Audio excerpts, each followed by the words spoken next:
Okay, meron tayong Hyundai H100 dineliver dito sa atin dahil ito daw ay nabudol ng bagyong Christine. So, halina't pakinggan natin kung ano ang nangyari dito. So, Carrier Works, pasok. So, ito guys, no? Meron tayong H100. So, binigyan tayo ni Christine ng trabaho, no? So, yan guys, no? So, pakinggan natin guys kung anong nangyari sa kanya. Nilusong niya kasi si Christine, no?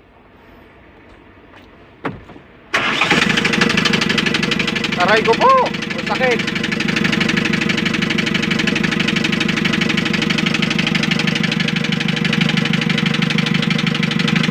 So, ayun, one click.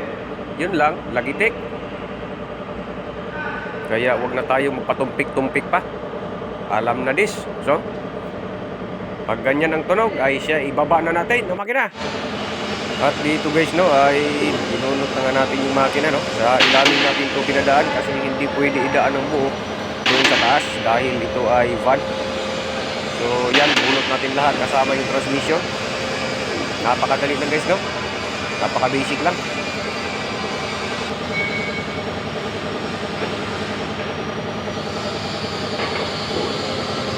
For today's video nga kapala guys, no? Ayan, naka-all blue si Carrier Works, head to foot.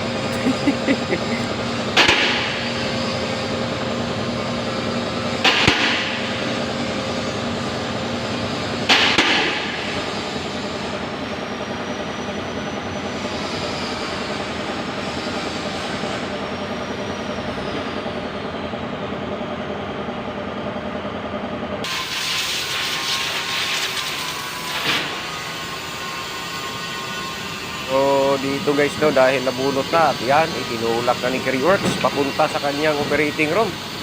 Tingnan natin kung anong gagawin niya dun sa loob, no. At dito dumali na naman si Carrier Works na mag-isa. Kahit na pag pull out ng makina ay hindi talaga tayo nag-helper dahil kayang-kaya na natin gawin. Kaya lagi tayo nag-iisa guys, no.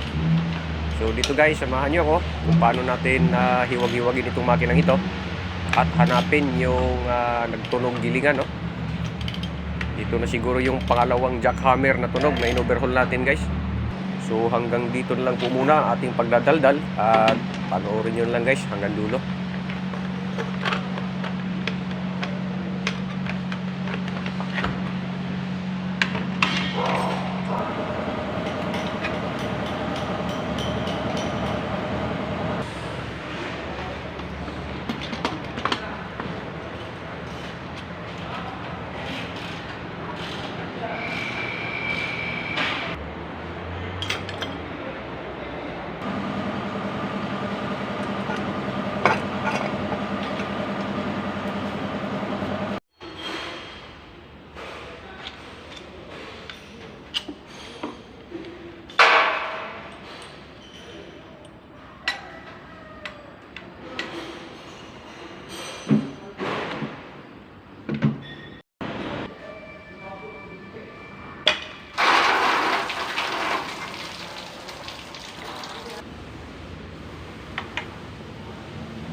Mapapansin nyo dito guys, no, kamukha ng 4D56 engine ng Mitsubishi.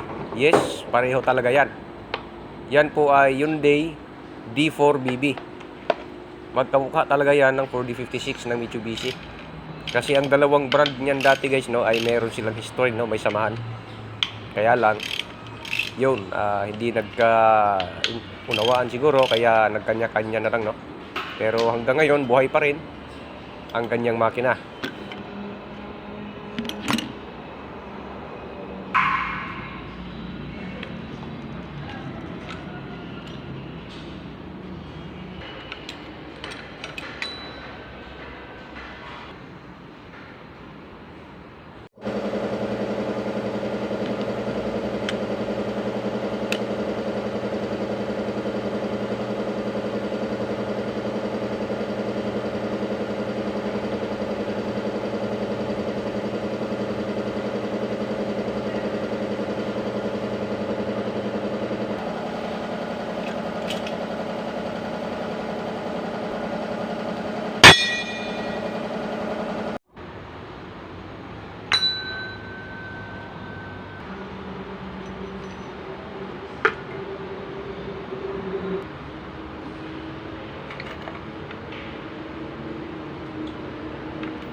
Pinakawalan ni Oliver eh.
Ayan guys, no, makikita nyo may papalapit na customer na dumungaw dito sa atin. Ang kulit po niya, no.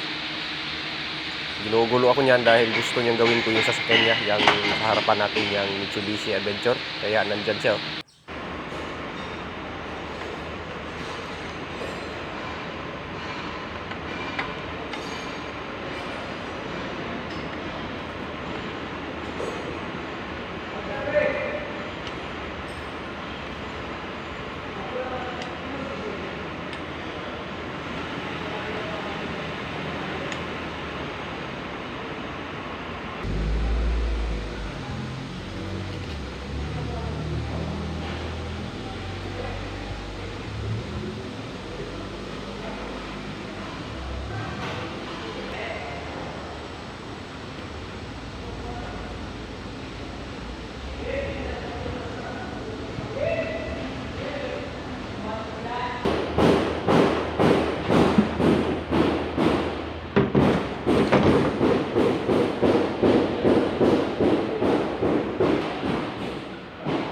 At sa puntong ito guys, no, mayroon na tayong napulot dyan sa loob na kapiraso ng piston.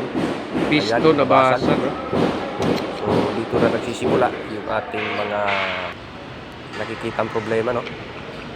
Simula kanina sa taas ay may nakita tayo. So mamaya guys, papakita ko lahat kung ano yung na-damage at kung bakit siya nag-create ng ganung ingay, no?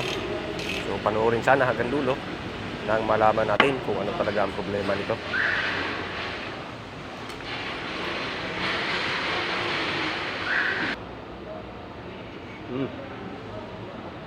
So ito pa guys, no? Piston to eh.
Sir, marunong ka ba mag-check ng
So dito guys, moment of truth tayo. Andito na yung salarin sa maingay na makina. Ayan, nabasag yung piston. So yun yung nadampot natin kanina guys, no? Ayan, nagkatira-tiraso. At sa kung makikita nyo po yung connecting rod, oh, Coca-Cola body na yan. So magpapalit tayo ng isang set ng connecting rod. Kasi dalawa yan eh, dalawa ang nakabend. So, at dito naman tayo sa ating rocker arms. So yan, no? Wala pong nakaligtas. So ayan, kalog lahat. Kaya ang gagawin natin, isang set din ng ating ipapalit yan guys. Ayun, no? Ni isa, walang nakaligtas. Puro sira. At maging dito sa dulo ay meron dito yan. Pati nga pala guys yung ating camshaft. So ayan, malaki ang kayod. Parang ginana ng grinder. So walang no chance na talaga dito na ipa-repair pa natin yan dahil gas-gas na rin yung kanyang cylinder head. So ayan, itong dulo ganun din. So hanggang dito na lang po muna guys, no? Dahil sa ito, hiwag-hiwag na. Kaya abangan natin ang ating part 2 guys, no? Ito natin ito buuhin.